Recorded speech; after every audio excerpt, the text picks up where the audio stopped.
Assalamualaikum warahmatullahi wabarakatuh. Waalaikumsalam. Bapak dan Ibu sekalian jemaah salat tarawih witir yang dirahmati oleh Allah, yang akan diisi tausiah Ramadan kita pada malam hari ini adalah Ustadz DRS Ridwan Ibrahim MPD. Adapun imam tarawih kita pada malam hari ini adalah Ustadz Zaman Syari Zakaria SHI MA. Atas perhatiannya kami ucapkan terima kasih. Wassalamualaikum warahmatullahi wabarakatuh.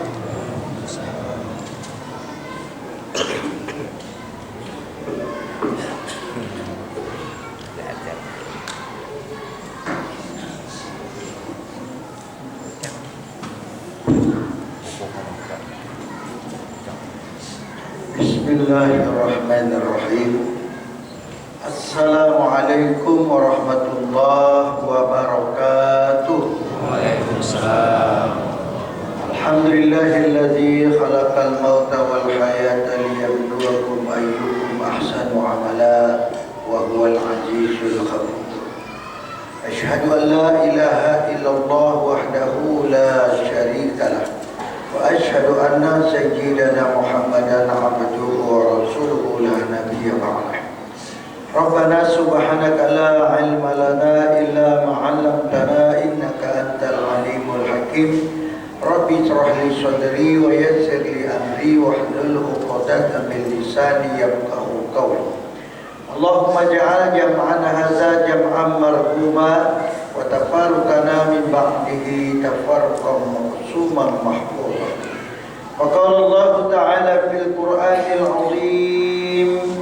A'udzu billahi minasy syaithanir rajim. Bismillahirrahmanirrahim. Ya ayyuhalladzina amanu kutiba 'alaikumus siyamu kama kutiba 'alal ladzina min qablikum la'allakum tattaqun. Shadaqallahul azim. Bapak-bapak, ibu-ibu, jadi pandai, alim ulama, kaum muslimin, kaum muslimat, sidang jamaah sholat isya, insyaallah tarawih dan witir yang dimuliakan dan dirahmati Allah. Alhamdulillah, kita panjatkan kehadiran Allah. Allah beri kita satu nikmat yang sangat penting, satu nikmat yang kalau tidak ada nikmat itu tidak ada gunanya hidup ini. Nikmat itu bernama iman. Maka alhamdulillah malam ini kita sudah termasuk orang-orang yang beriman. Makanya puasa Ramadan ini Allah memanggil kepada orang-orang yang beriman. Jadi orang yang tidak beriman tidak boleh ikut puasa Ramadan ini. Karena syarat utama peserta ikut pelatihan puasa Ramadan adalah orang beriman. Ya ayyuhalladzina amanu. Kata ulama tafsir, kalau Allah sudah memulai kata ya ayyuhalladzina amanu, wahai orang-orang yang beriman, ini nanti perintah berikutnya perintah yang berat. Ya ayyuhalladzina amanu kutiba alaikumusiyam. Wahai orang-orang yang beriman, telah diwajibkan kepada kamu berpuasa. Rupanya puasa itu berat. Ya ayyuhalladzina amanu qatil. Wahai orang-orang yang beriman, hendaklah kamu berperang. Ya ayyuhalladzina amanu, ada ya ayyuhalladzina amanu tentang jangka, tentang perang. Itu semuanya menggunakan ya ayyuhalladzina amanu. Rupanya kalau sudah pakai ya ayyuhalladzina amanu, perintahnya itu berat. Nah, itu dia. Perang itu kan berat, ya. Bersedekah itu kan berat. Puasa ini pun berat. Gimana Pak? Ada berat puasa? Memang kalau udah beriman nggak berat lagi, ya. Nah, dia memang orang luar biasa. Nah, iman ini penting sekali. Dan kalau kita tidak ada iman, rugi hidup ini, tidak ada gunanya hidup ini. Karena orang beriman ini ada yang tidak didapatkan oleh orang lain kecuali orang beriman. Ini di dunia Pak, nggak usah cerita akhirat dulu ya. Di dunia ini aja kalau kita beriman, Allah kasih kepada kita dua. Wala khaufun alaihim wala hum yahzanun. Dia tidak takut, tidak merasa kecil hati. Orang yang beriman itu nggak ada susahnya gitu. Orang beriman tuh dia bahagia. Jadi orang beriman itu bahagia. Maka kalau kita mau bahagia, beriman. Memang ada ayatnya. Man 'amila shalihan min zakarin aw unsa wa huwa mu'min falanuhyiyannahu hayatan thayyibah wa lanajziyannahum ajrahum bi ahsani ma kanu ya'malun. Barang siapa yang beramal soleh, boleh laki-laki, boleh perempuan, wa huwa mukmin, dan dia beriman.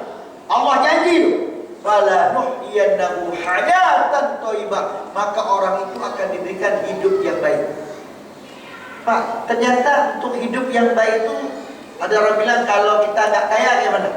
Ini saya buktikan malam ini, Pak. Apakah kaya miskin itu menyebabkan bahagia, atau apa sebenarnya yang menyebabkan bahagia? Bapak boleh jawab pertanyaan saya yang pertama. Ada nggak Pak kira-kira orang kaya yang bahagia? Ada? Orang kaya bahagia ada? Ada. Contohnya di kampung kami itu, di kampung lain ada yang saya bilang. Kampung kami itu langsung Pak Haji Harun. Orangnya kaya raya. Sedekahnya luar biasa. Masjid dibuat sendiri. Kami mau bantu, nggak usah, dia bilang. Sendiri dia buat masjid. Berapa miliar tuh? Ini ibadah macam-macam, subhanallah. Dinaikkan haji, diberikan umrah, termasuk saya umrah pertama beliau dikasih, subhanallah, nangis saya. Ini orang kaya yang bahagia itu ada rupanya. Dan bukan dia saja, banyak lagi yang lain. Orang kaya yang bahagia. Di kampung ini pun ada orang kaya yang bahagia. Ada anaknya baik, ya, subhanallah, ya. Hartanya banyak, naik haji, umroh, sedekah, punya pesantren, subhanallah. Beruntunglah orang kaya yang seperti ini. Ternyata kita simpulkan orang kaya yang bahagia itu ada, ya. Simpulan pertama. Yang kedua pertanyaan, ada nggak Pak orang yang sederhana, nggak terlalu kaya, nggak terlalu miskin, bahagia? Ada? Ada Pak, contohnya saya. Saya nggak kaya-kaya kali, nggak miskin-miskin kali. Kalau ditanya orang, ada rumah tak? Ada, walaupun segitulah. Ada mobil tak? Ada mobil, walaupun macam itu mobilnya. Ada anak tak? Ada, walaupun kurus. Salah dia nggak mau kan? Ada. Tanya orang, ada istri, ada anak, ada rumah, ada pekerjaan, alhamdulillah ada. Inilah apa namanya orang yang sederhana, yang bahagia. Jadi dia nggak terlalu kaya, nggak terlalu miskin, tapi bahagia. Bu, sekarang pertanyaan berikutnya. Ada nggak Pak orang yang miskin bahagia? Ada? Betul. Miskin bahagia ada di kampung saya. Orangnya gemuk. Makannya pakai nasi putih, pakai daun direbus, pakai sambal belacan, dia bilang. Sambal terasi yang pedas tuh. Makan dia pakai daun direbus tu, makan buah beskom habis Pak. Habis makan dia pun buka baju, keluar tulisan no problem. Tak ada masalah. Ternyata ada banyak orang miskin yang bahagia, dan banyak juga orang miskin yang bahagia itu. Nah, sekarang kita balik lagi pertanyaan hantar. Ada nggak Pak orang kaya yang susah? Ada Pak. Jangan dipikir orang kaya itu senang semua. Pejabat-pejabat itu banyak yang susah. Apalagi kalau dia itu koruptor. Ya, saya lupa apa ini. Takut ya.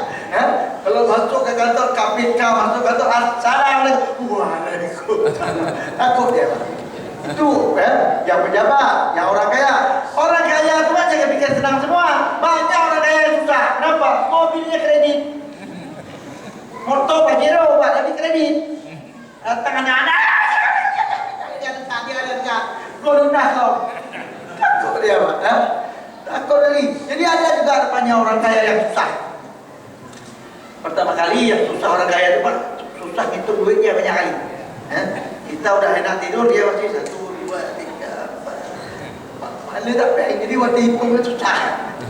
Nah, pertanyaan berikutnya, ada nggak orang yang sederhana yang susah? Ada Pak, orang sederhana yang susah, kerjanya yang macam saya lah, tapi susah. Kenapa susah Pak? Suka kali miskin orang lain. Kadang-kadang sampai duduk, dia tengoknya tetangganya, istrinya cantik, suaminya botak. Dipikir teman dia, kok mau lah ibu tu sama bapak?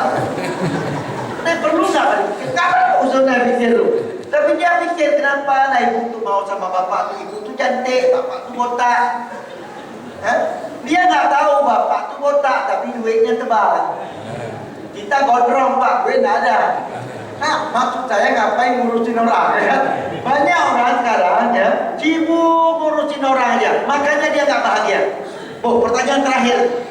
Ada nggak orang miskin yang susah? Banyak. Ada? Bukan ada Pak, banyak. Ini manusia yang paling malang Pak, udah miskin, susah kan? Ini kalau kita bilang drama kemarin manusia bolimeng Pak. Masih ubud, masam, udah remaja, masam, udah tua, masam, sudah ranum, lembek, masam, udah dibuat asam suntik, pun masa memang manusia sial di dunia susah akhirnya masuk neraka. Jadi kalau begitu kita simpulkan apa yang menyebabkan orang senang, apa yang menyebabkan orang susah. Rupanya satu sebabnya. Orang yang senang, orang yang susah tergantung iman. Kalau imannya bagus, dia akan bahagia. Maka kita harus sebut iman. Ini alhamdulillah Allah sudah kasih iman kepada kita malam pertama, malam kedua. Dan Bapak Ibu sekalian perlu kita ketahui, apalah tandanya iman itu sudah baik. Jadi kita bisa periksa nih, apa tandanya iman itu sudah bagus. Panjang kali cerita Ramadan gini, Ramadan begitu tapi kenapa kau tidak terasa nikmat dalam beribadah? Ini ada persoalan. Jadi tanda kita itu iman kita sudah bagus, rupanya kata ulama, kalau ibadah itu terasa nikmat. Kalau dengar ceramah nikmat, walaupun penceramahnya kayak itu kan, tidak masalah. Penceramahnya yang penting dengar aja Pak. Dengar aja. Kenapa? Besar kali pahalanya dengan ceramah. Kata Rasulullah, mendengarkan dakwah itu lebih baik sholat 1000 rakaat. Sholat 1000 rakaat, kita sudah sholat 1000 rakaat, dengan ceramah sebentar itu lebih baik dengan ceramah sebentar daripada sholat 1000 rakaat. Bapak sanggup sholat 1000 rakaat? Atau malam ini kita aja Ustaz Jamal Sari sembahyang 1000 rakaat. Yang terus tinggal berapa? Kamu bohong. Enggak sanggup Pak. Dengan ceramah aja. Makanya ceramah-ceramah ini cuma ada di Indonesia. Di Saudi Arabia tidak ada Pak. Habis sembahyang Isya ceramahan. Enggak ada. Enggak ada Pak. Yang ada di Indonesia. Kenapa orang Indonesia ini pandai? Hadisnya begini, berarti ini pahalanya banyak. Buat ceramah. Walaupun sedikit, tapi kadang-kadang ustaznya panjang. Ada masalah juga. Karena ustaznya panjang pendek tetap sama aja kan. Ya kan? Nah, jadi kalau orang imannya udah bagus, enak dengan ceramah enak. Makanya saya mau tengok nih Pak, siapa imannya udah bagus. Kalau goyang-goyang kiri kanan berarti imannya udah bagus. Jadi usahakan Pak dengan ceramah tenang. Ini menyoal goyang-goyang ini bilang tak tuh iman udah bagus. Emang iya. Kalau kita ternyata nikmat dalam beribadah, iman kita udah bagus. Baca Quran enak kalau imannya udah bagus. Tapi kalau imannya belum bagus, baca Quran nanti bawaan ngantuk aja. Apalagi sebelum Ramadan tak pernah baca Quran. Kepinginnya nanti bulan Ramadan dibaca Quran. Waktu baca Quran, a'udzubillahi minasyaitonir rajim. Bismillahirrahmanirrahim. Tetap semangat ya, kan baru mengantuk, tetap semangat. Alif Lam Mim. Shadaqallahul azim. Satu ayat dah tak ngantuk lagi. Ya, memang kalau kita imannya enggak bagus, baca kepada ayat. Semuanya baik. Maka Bapak Ibu sekalian, hari kita ini dari mulai 1 Ramadan ini sampai 30 Ramadan, rasakan semakin nikmat enggak dalam beribadah kepada Allah. Baik, dalam ceramah yang singkat ini saya ingin sampaikan satu untuk mengingatkan saya kita semua. Pak, Ramadan ini kan nanti lulusannya dapat titel la'allakum tattaqun. Ini mudah-mudahan kita dapat semua. Tapi untuk dapat ijazah la'allakum tattaqun ada kurikulumnya. Apalah bedanya Pak kita sama anak kita? Anak kita sekolah di pesantren 1 tahun udah 5 juz ya, 2 tahun 10 juz, bahkan 3 tahun ada yang langsung 30 juz. Kenapa mamaknya kasih itu katanya. Ada yang 70, ada yang 60 tahun, 50 tahun lah macam saya, 56 tahun misalnya. Berapa juz Pak hafal?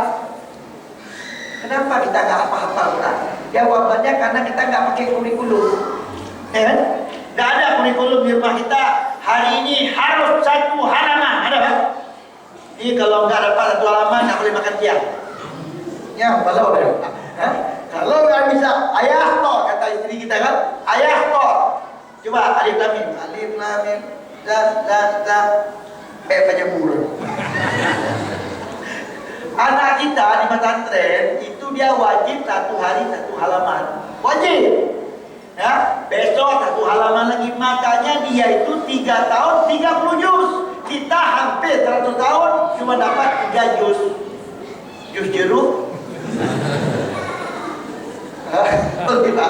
Kemudian jus pokat sama jus nenas. Nah, anak kita kenapa? Karena ada kurikulum. Maka kurikulum puasa itu ada. Nah, kapan-kapan lah nanti kalau ada waktu kita akan sampaikan kurikulum puasa. Nanti kami puasa betul kali walau. Baiklah, karena memang ceramah pun tidak boleh lama-lama. Tapi yang paling penting Pak, gini aja lah kurikulumnya gini. Yang pertama yang harus kita lakukan di ibadah puasa Ramadan ini, perbaiki hubungan kita kepada Allah. Yang kurikulum pertama, bagaimana kita ini menjadi orang yang dicintai oleh Allah Subhanahu wa taala. Maka kata Imam Ali, hendaklah kau jadikan dirimu dalam pandangan Allah menjadi yang paling baik dalam pandangan Allah. Macam mana caranya Pak? Kita membagus-baguskan diri kita supaya kita ini disayang oleh Allah Ta'ala. Karena kalau Allah sudah sayang sama kita, tidak ada yang bisa menyakiti kita. Kalau Allah sudah membela kita, tidak ada yang bisa mencelakakan kita. Maka kita ambil perhatian. Makanya bulan Ramadan ini kita sering-sering datang ke rumah Allah, sering-sering bicara sama Allah. Macam mana Ustaz bicara sama Allah? Macam mana Pak bicara sama Allah?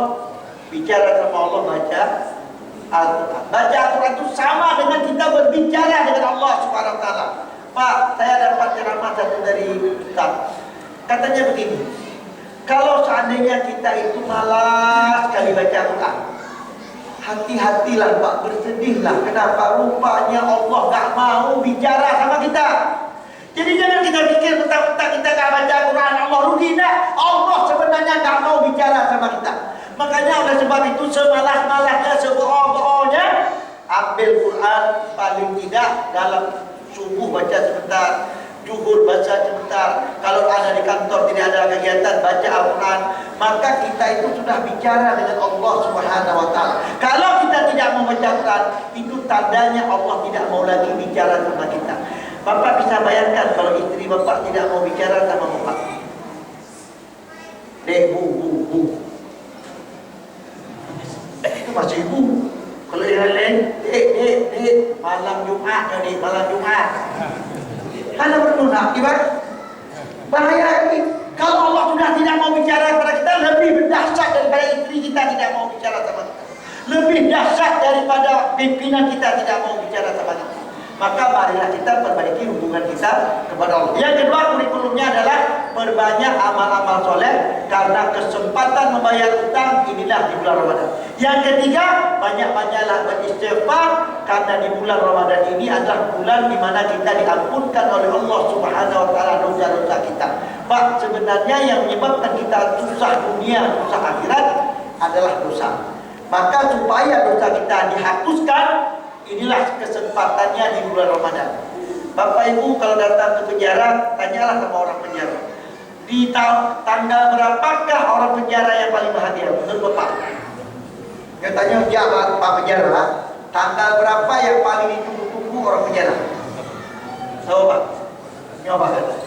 Tanggal 17 Agustusnya dibelah-belah oleh orang penjara. Kenapa? Karena Presiden memberikan amnesti, abolisi, dan rehabilitasi. Pokoknya presiden memberikan ampunan kepada orang penjara yang 10 tahun jadi 9 tahun. Kurang-kurang itulah yang ditunggu-tunggu oleh orang penjara. Pak, kita ini belum masuk penjara. Allah mau mengampunkan dosa kita kalau kita mau minta ampun kepada Allah. Yang kurikulum puasa paling kurang itu. InsyaAllah nanti kalau ada temuan lagi akan sampaikan bagaimana bisa menjadi orang baik di bulan puasa yang sangat mulia ini. Ini yang mungkin dapat saya sampaikan. Baik penyaraan, saatnya masa di jauh dari dia pulang. Kalau tanya tahu no. Mudah-mudahan pertemuan ini berkah Allah dan mudah-mudahan kita semua bisa menjadi la'allakum tattaqun. Wabillahi taufiq wal hidayah. Assalamualaikum warahmatullahi wabarakatuh. As-salatu